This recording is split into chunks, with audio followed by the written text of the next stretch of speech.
What's up, ladies and gentlemen? Welcome to the Brandon Coin YouTube channel. I hope everybody's having a great day. I apologize in advance. I'm going to have to voice over this video. The audio got messed up, and I'll start the video here in a second. But at the time of recording, this was the cheapest available portable air conditioner on Amazon. It's 8,000 BTU, and it was right at $150. I think right now it's $160, and there's a couple other ones right there in that same range. So just for reference. Now let me click over here, and we'll get started on the video, and I'll explain everything. So I'll put the link down below for this, but I was not sponsored. They did not send this to me. I paid for this out of my pocket, and I needed this because my wall-mounted HVAC unit ended up going bad on me. It says estimated yearly energy cost of $70.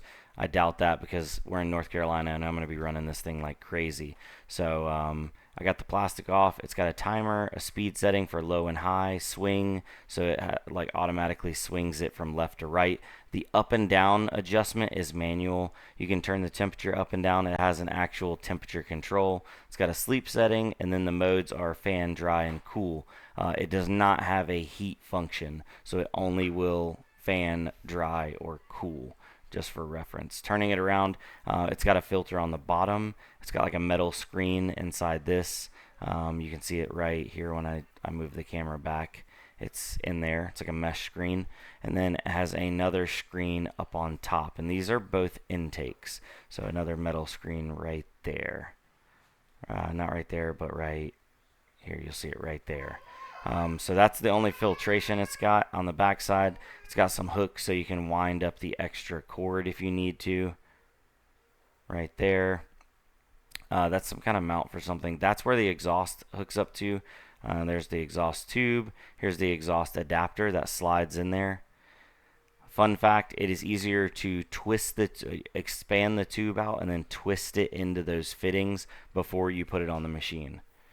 Now it's rated at 7.5 amps during cooling, 8,000 BTUs, and the fan motor is 1.35 amps. So if you're running it on fan mode, it's only going to burn 1.35 amps, but if you're running it and it's cooling and the compressor's on, it's going to do 7.5 amps. So putting this on a 15 amp circuit is perfectly fine. That is the window adapter. You slide that open. You put this in there. There's notches, so when you put it in, you slide it over, and then it locks in. You can see right here. I think I actually end up dropping it because I tried to take it back out. And then you can put the screw in over on the left side where those little holes are to actually lock it down. Alright, hold on, guys. Okay, sorry about that. The kids ran in the room. Let me continue this. So yeah, it locks in there, super simple, and then one screw. I think I end up showing it on the video. One screw locks it down, and then that adjusts up, and the other piece on that slides forward and backwards, and then this is the lockdown mechanism that goes on that right hole located on the right side. And once you have it set to your window, you can put it in there, expand it all the way, and then lock it down. Super simple. Mine ended up being a little too long, so you see the scissors there. I had to end up cutting mine down ever so slightly, and it's working fine so far. Maybe a little bit of foam to seal up the gap would be better, but this was another thing that it didn't explain on the actual sales ad very well, but it has a water tank in the bottom, and it comes with this water line. That water line only fits over that fitting on the bottom. It does not fit over the plug, so you can't leave the line on and then plug it. You can only plug the actual tank. I opted to leave the line off because I don't have anywhere to drain it to, and I just plugged it. And I'm going to check it here in a couple days and see how much water it has accrued. Luckily, it's got these nice roller wheels, so I can unplug it, roll it out, and potentially drain the water, go from there. Now, as you can see in this video clip, I needed to get a little rough measurement and then cut it right there. I was actually able to cut mine with like a pair of kitchen scissors. It wasn't the cleanest cut in the world, but it ends up working well. Here, we'll see. I pull the window up. It's been closed for a while. There we go. Slide it in right like that, and it actually notches in well. Then you can slide this piece out. Hold on one second. The kids are coming back in. I'll pause this real quick.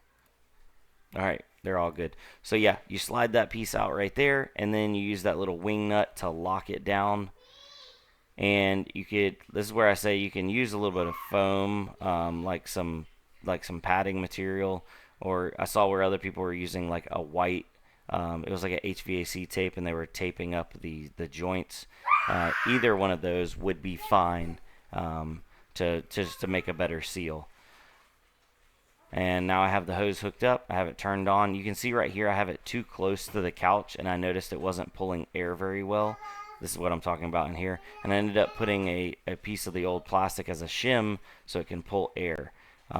It's probably needs to be a little bit more, but it's pulling air and it's actually pushing out AC very decent now. I let it run all night. It is the next day now, and it's made a significant difference in the house because when my wall mounted unit went in the living room slash kitchen, I had no AC in there. So we got AC now, and it was at a fraction of the cost of buying a new mini split. So is this going to be great for a permanent situation? No, but I don't need it permanently. I just need us to get by through this summer, which is going to be super hot, and then potentially get another wall mounted unit. The wall mounted units have gone up significantly in price from when I was looking at them last, and I didn't want to put a full-fledged window unit right there in that window right behind the couch. So that portable unit ended up kind of fitting the bill because it's kind of out of the way and unseen.